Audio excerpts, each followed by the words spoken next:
This past summer, the Ferry United Methodist Church had the unique opportunity to host a summer youth camp. And it was unique in that you had a group of churches here in the city of Camden who understood what Dr. King once called the fierce urgency of now. They understood that there was a need here in the city to do ministry uniquely for the urban setting. And they also understood there was a need to provide support for the youth here in the city of Camden. So they came together and organized a summer youth camp.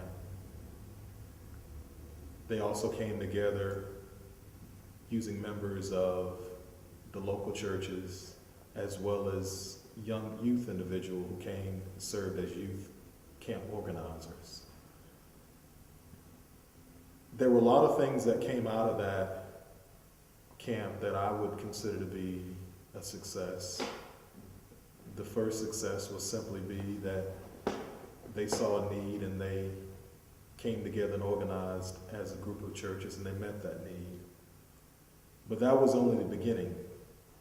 This was just a first step in a series of steps that need to be taken to address the issues and concerns and the needs of those who live here in the city of Camden as well as other urban ministry churches.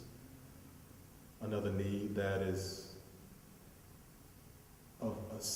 another need that we simply have is to have youth workers. Youth workers will be those individuals who would work directly with the children here in Camden and the other cities in which they are located. Those youth workers are responsible for developing long-term relationships and serve as conduits to those individuals back into the local churches. That's something that we have not had in the past, but that is something that we certainly need as we move forward in the future. There's another thing that comes to mind when you talk about the city of Camden and the churches in Camden. In John's Gospel, there's a story, and he talks about the ministry of Jesus.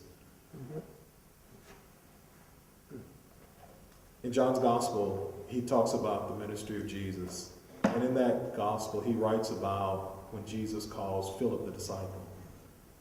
And after calling Philip the disciple, Philip turns to Nathanael and he tells Nathanael about Jesus. And then Nathanael provides what I consider a profound response. Nathanael says, "Nazareth, can anything good come out of that place?" I said that to say this. There are many individuals who feel that it is not worth investing and providing support to the city of Camden because they decided that there's really nothing good that can come out of Camden. I would like to respond in the same way in which Philip responded to Nathanael. Philip simply said, "Come and see. Come and see the potential that our children have here in Camden. Come and see the work that we're doing here collectively as United Methodist churches. Come and see the spirit and attitude that we all have, and come and see the sense of urgency that we now recognize. Come and see God's work as well as God's transformative ministry that takes place here in Camden. We invite you just to come and see." The response from the youth was extremely positive in that it provided them an opportunity to simply have a voice and to simply have the opportunity to come together and share, and just a place to go.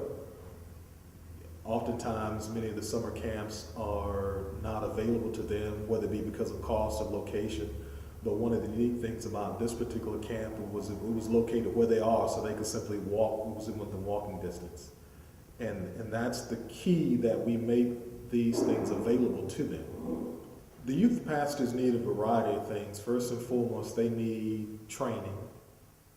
They need financial support.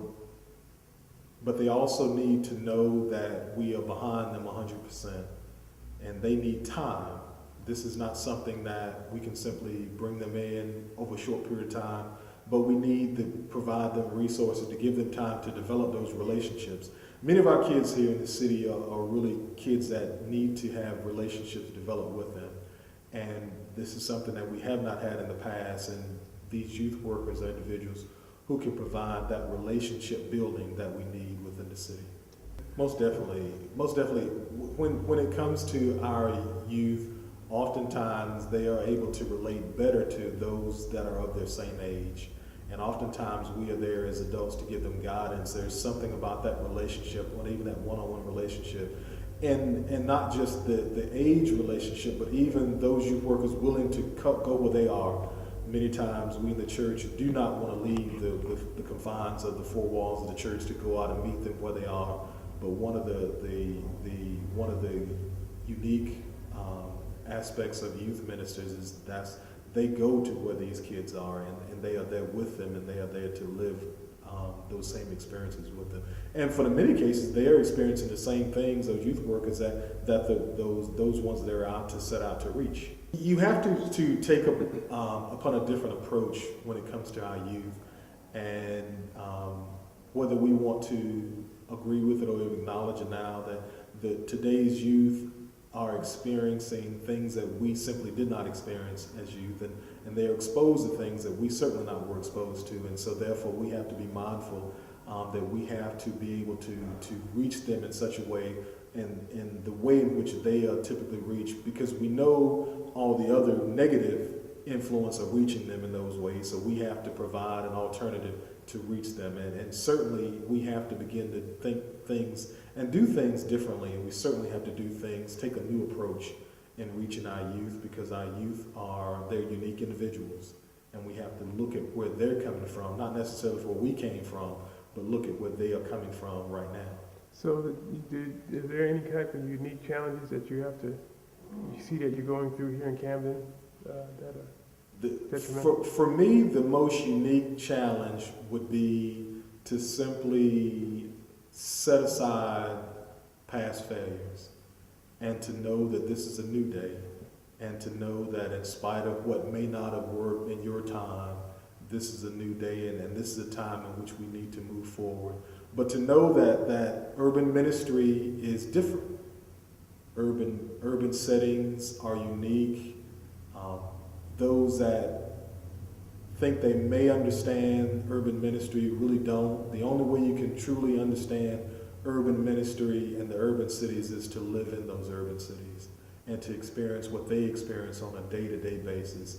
You cannot simply come in for a brief moment and then leave and think you can really understand where they're coming from, because they don't get to leave. They have to stay here. They don't have the option of leaving or staying. They're here, and they're here throughout their time in which they live here.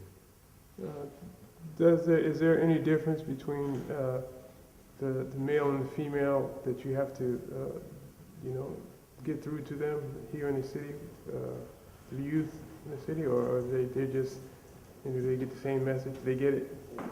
You have to, especially with our young African American males, we have to understand that their understanding of masculinity, their understanding of what it means to be a man is sometimes and oftentimes different.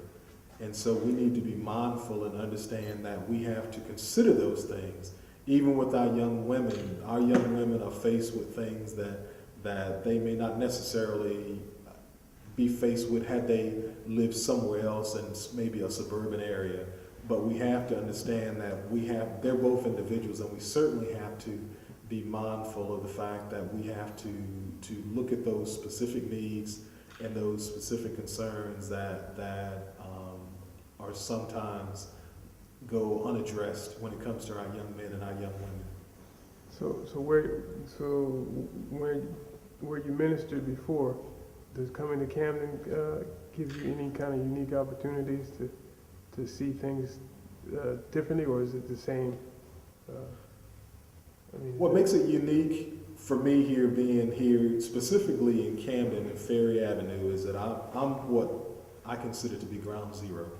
We're right in the heart in the city of Camden. And so we have a vested interest in Camden's success, because we are the city of Camden, and we are certainly not going anywhere. And as our youth succeed, then so will we succeed. And as our youth flourish, then our churches will begin to flourish. But we cannot continue to simply sit in the congregations and simply ignore those things that are going on around us, because those things that are going around us are affecting us. And if we don't address it now, we'll simply have to address it later. But we will have to address it. The last thing I'd like to say is that those that question the cost of doing ministry here in Camden, and what I would like to say is, don't ask the question what it will cost us to do. Ask the question what it will cost us if we don't do it. Okay.